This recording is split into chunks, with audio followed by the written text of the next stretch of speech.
I'm here with actor Julian Alexander, who is currently starring on the New York stage, but we will get into that in a little bit. Let's talk about your introduction to acting. When did you first decide you wanted to do it as a career? It sounds like a rehearsed story, but I guess it kind of is. But this is exactly how I remember it. I was in Miami, where I grew up, and I was sitting at the edge of my bed. Fresh Prince was my favorite show of all time. Still is, to some extent. And I remember my mom wanted to go to Macy's at Dayland Mall, and I was sitting there kind of waiting for her to get ready or whatever, and I'm watching Fresh Prince, and I just remember Will Smith being, especially that Will Smith, that 1990s Will Smith, just being so absolutely charming and so engaging and absolutely hilarious, and there's something about his attitude, and I was cracking up. I kind of just looked up, and I had this thought that crossed where I was just like, I think that's what I want to do. I don't know why. Then we went to Macy's. I was like looking in the mirrors because, you know, the pillars, they have mirrors. So when you're, I don't know, you're trying something on, you walk by it, looking at it, and then like, could I do it? Could I be an actor? And so I just go to my mom, like, hey mom, I think I want to be an actor. She just goes, okay. Let's tell the truth. You were just vain and you wanted to stare at yourself in the mirror. Honestly, I could have been that egocentric, and I probably somewhere deep down inside still am. But so what did you do to pursue the goal? So I told my mom, and my mom's a go-getter. She's more on top of, she knows more things in my own business than I do. I mean, the worst decision I ever made was to give her any of my account information, like IMDb or Actors Access. Like, before I even get to check my email, I'll have a text from her being like, hey, did you see that audition that Patty sent you from Atlanta? And I'm like, no, I'm doing something. Right. So a momager. Yeah. Well, what happened was, yeah. I mean, now I can tell her to back off, but you're never too old to get cracked. No. But so what we did is, funny that you mentioned momager. We went to two people. We went to this one woman. Can't remember where it was. May have been North Miami, and her thing was that she'll teach me acting. And again, I was a kid. I was 13, 14, I think, and she'd teach me acting. She'd teach my mom how to manage me. We walked out. My mom and I were both on the same page. We were like, I don't know about that. And then we went to this other woman in Greenwich Studios, but in Hollywood, Florida, I think, or Fort Lauderdale somewhere. And her name is Sherry Faith, and her claim to fame was that she was in the first Gatorade commercial ever. There you go. And I liked her, and she taught me how to do commercial copy, and I even had my first audition with her that she wanted me to submit me for, which was Talladega Nights, and I even remember exactly how I auditioned. I was so bad. Like, she even had to give me the note, like, Julian, you have to keep acting even when you don't have lines. I was like, oh, okay, I got it. I'll just have attitude. Yeah. So that's how we went about it, and I was with her for a little bit, and then high school, then I started doing theater, but before that I was doing little commercials here and there. I had a manager in Miami as well and stuff like that. I was very lucky right off the bat. Did you decide that you needed to make the move up to the East Coast to pursue it, or did you come here for a project and just... No, I actually went out to LA first. I was in LA for 6 years. I went to school there, and I got an agent my sophomore year, and I was in theater a lot because it was a small theater program. So I got to do a lot of amazing projects. It kind of spoiled me because I was always working and in good quality plays. And then I was lucky outside, even while I was in college, I booked some jobs here and there. I booked a Fox pilot, things like that. Never got picked up, but it was fun to work on it with really great people like Mark Sandrowski, who directed like 1 billion episodes of, I think it was Big Bang Theory. Was it? Yeah, I think it is. And Kevin Connolly and all these people. So it was really, really cool. It was an awesome environment. It was almost reassurance, like, yeah, this is the environment that I want to be in. But then after that, it was 2 years after that, it was when I decided to come to New York. I'd always want to live here at some point. I was taking an acting class. That teacher was bi-coastal, and I was like, well, that doesn't have to change for me. And a couple other reasons I wanted to come out here, and I was like, why not just do it now? Did you do it with the, sorry to cut you off, did you do it with the idea that you were going to pursue just theater, or did you think about doing episodic and film work while you were here? Well, I definitely wanted to continue film and TV, absolutely. I was a bit concerned because I had a relatively decent thing going out there and jumping ship and kind of starting fresh, but that's one of the reasons why I wanted to go out to New York. But since I was coming to New York, of course, I was thinking like, oh, well, I get to get mixed up in theater much differently than I was in LA. For some reason, I wasn't there is theater in Los Angeles. But not like New York. Yeah, and I don't know, it just didn't cross my mind when I was out there, so of course I come here and why not? Here we are. Yeah, and I love theater, I love rehearsing, so it's... What are some of the episodic roles you've been offered while you were here, and some of the film roles? I know you just were on Blue Bloods a couple of weeks ago. Yeah, if I'm lucky, it's looking like I could be doing that again. Could be on Blue Bloods again. In this season? Yeah, there's a possibility. Cool. And then because I also have an agent in Atlanta that I do self-tape stuff for earlier this year. It's not necessarily episodic, but I did a Christmas movie with TV One, and I got called back for. I mainly get called back for a lot of film. But so I try and sneak into TV whenever I absolutely can, because it's nice to have those credits, of course, right? Absolutely. But and the connections. Yeah. And the casting directors and things like that. They never just cast one show. And, yeah. When I was living in Los Angeles, I had a really good reputation with Seraphim Casting, who she does all the Marvel stuff. But out here, I'm definitely still getting into some rooms and things like that. Some theater casting directors. I'm doing a reading. I'm being a reader for Alyssa Meyer's casting next week in a production that they're doing in San Francisco, Oedipus to El Rey. Okay. So I've only been out here for 2 years, so it's a lot of just. Hey, how's it going? Right.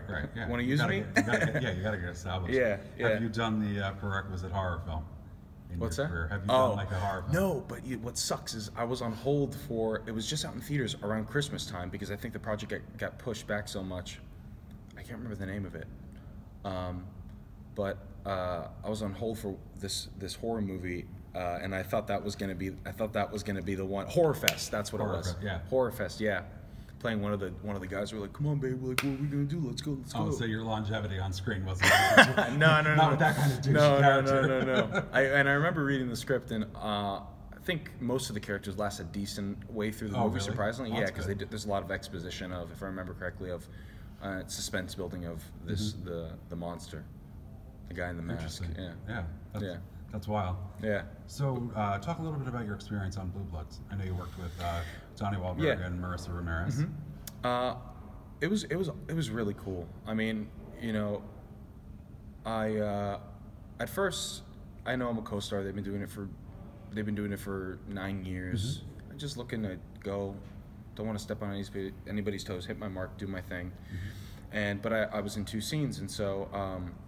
We were in 2 different locations, so I spent the whole day with them. And then after that, when more people get around, they open up, become more familiar, and we all start talking. And what's funny is I had a really, really great experience with Donnie Wahlberg, where we were rehearsing a scene, and everybody was in the room for some reason. I have no idea why. Everybody was in the room.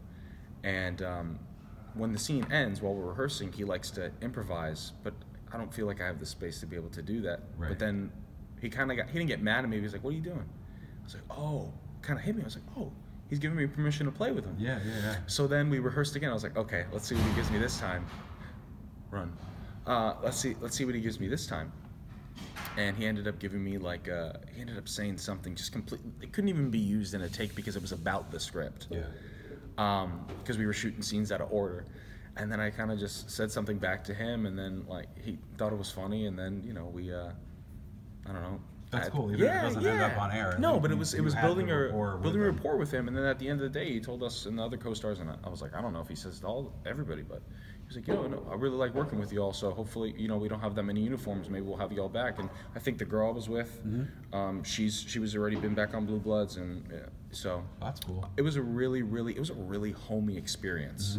So much different than the chaotic kind of pilot atmosphere that I did when I was working on that Fantasy Life Fox pilot. It was a really down-to-earth. Everybody from makeup to hair were just absolute charming and riots and hilarious. It really felt like a family. That's a great experience. I felt really lucky. I still wonder. I wonder if most sets are like that, even with the series regulars who've been doing this for so long. Yeah. That's awesome. Yeah. So now, currently you're in a production that's going to run through the 20th. So by the time this is posted, it'll be about 2 more weeks. Talk a little bit about that project, and then let's get into the project you have lined up after. You got a busy year so far. Yeah, so yeah, it's been a good half of the year. Yeah, 3 projects in 3 months. That's yeah, good. yeah. So the project I'm in right now, it's called The Owl Girl, and it's a relatively new play. It's newish in the sense that she's been writing this for who knows how long, but it's been shopped around on the West Coast. I think in San Francisco and maybe even in Portland, and I think a university in Colorado did a production of it. And this is the first New York performance of it, and it's essentially, in a nutshell, it takes place in a surrealistic world, and it's about a Palestinian family and an Israeli family. And the Palestinian family still has a key to the home with which they lived in before they got kicked out. The dates are a bit obscure. Again, it's surrealistic, but if you're looking at it historically, it could be during the, I think it was in 1948. In 1948, when Palestinians got kicked out, and the UN after World War II were like, it's going to the Israelis. And obviously, it's very complicated. Right. Scholars still don't really understand it, I think. So immediately after, I mean, they're even starting rehearsals kind of towards the last 3 rehearsals, or the last 3 performances I have for the play that I'm currently in. Precariat Productions, I think, is the name of the production company. I want to say Precarious, but I think it's Precariat. They're going to be doing a production of Streetcar Named Desire that the person who's playing Blanche, it's going to be a queer gender Blanche. Apparently he's been working on it for a really, really long time. I learned this today, I think 10 or 8 years or something. And a production of it is finally going to be done. And we start rehearsals, like I said, immediately after the 20th, or at least I'm hoping to. I'll probably be starting immediately after. And I'm really, really excited, especially after working on a new play. I mean, how can you not be excited to work on any legendary playwright's material? Absolutely. It's just, you're just given a gift. Right, absolutely. So I think it's going to be a really nice balance to work on a new play and then to work on something that has been so embedded in theatrical society. But I think it's going to be I'm very excited. It seems like it's a really tight-knit group, at least from when I auditioned. They're all very kind and warm, and had a really, really fun callback. The person playing Blanche, his name is Russell Peck, and my callback, I was just really, really blown away with the work that was done. It was really That's cool. awesome to be excited about a project that you're going into, and yeah, yeah. Now you probably, this is me being judging you on your appearance, but you can probably play Greek, Italian. I mean, you're pretty endless. I've been very, very lucky where I've traveled a decent amount. When I was in Greece, the Greeks thought I was Greek. When I was in Italy, the Italians thought I was Italian, and then so I'm extremely ethnically ambiguous. Yeah. Thank you for doing the 2 words that I was looking for. Yeah, that's I just stopped mid-sentence. You're like a lot of I'm things. like a lot. Yeah, you're a lot. I was like, maybe he'll pick this up. You're some for me. kind of mutt. You're some kind and of. it You're works. just. You have no identity mutt, whatsoever. But it definitely plays in my favor. Yeah, that's great. Absolutely. So now that you've tackled the beginning of this year, you did theater, and you're going to be doing another theater piece after that. What are you going to try and go out for when you wrap that next project up? Do you have a goal in mind of what you're going to do? Yeah, I have a few things. I haven't set them in stone because so much can happen even in a week, let alone. Absolutely. By the time I'm done with this production of Streetcar Named Desire, it's going to be, I think May 25th is closing night. So I've got, how many months is that? 2-3 months? Yeah, that's Ideally, I would like to take a little bit of a break. Yeah, of course. Just because I absolutely love traveling, and but I really want to book a guest star this year. Really, multiple days on a running show, 2 days or something like that. I'd really like to do that.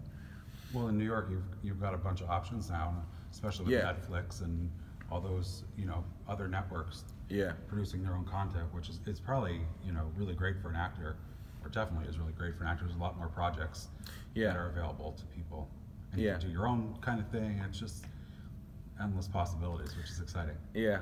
So I definitely think it's possible, and And then I have my own little projects that I want to accomplish. There's a play that's been sitting in the back of my head and I'm not a writer. I don't like sitting and writing. Mm-hmm. It's hard. If I had to write, I wish that something could be writing for me, transcribing while I was speaking and I was rolling around on the ground, or I'm not. It's hard. It's already hard enough for me to sit still, but I'm refraining from talking about it because I will go on. Yeah. But it's essentially. We all saw what happened with the memory on my phone. Hence the editing of this video. But I'd also like to do a play in outside of New York too. Nice. An equity production of something regional, or. Can you sing? I mean, there's too many good singers in New York for me to go. I'm a singer. Yeah, theater-wise, yeah. No, I'm a shower singer. I'm like like if I had a kid, sing your kid to sleep singer, like that's it, you know. Well, you've now put out there that you shower, so you're clean. So that'll be exciting. Yeah, for people can you who not wanna work tell? with you. Yeah. That's awesome. Yeah. Well, So there's definitely a few things. I definitely want to book a part in another major network feature film. Of course. Awesome. Things that I'm keeping on the horizon and things like that. Yeah. Very good. Yeah. I look forward to a second chat when I hope so. When you book starring role. Forget the co-starring. Yeah, right. Let's just jump straight to the main. Let's go straight in. Yeah. Thanks so much, Of course. Julian. Thank you. It was a real pleasure interviewing you. Likewise. Thank you for your time. Thank you.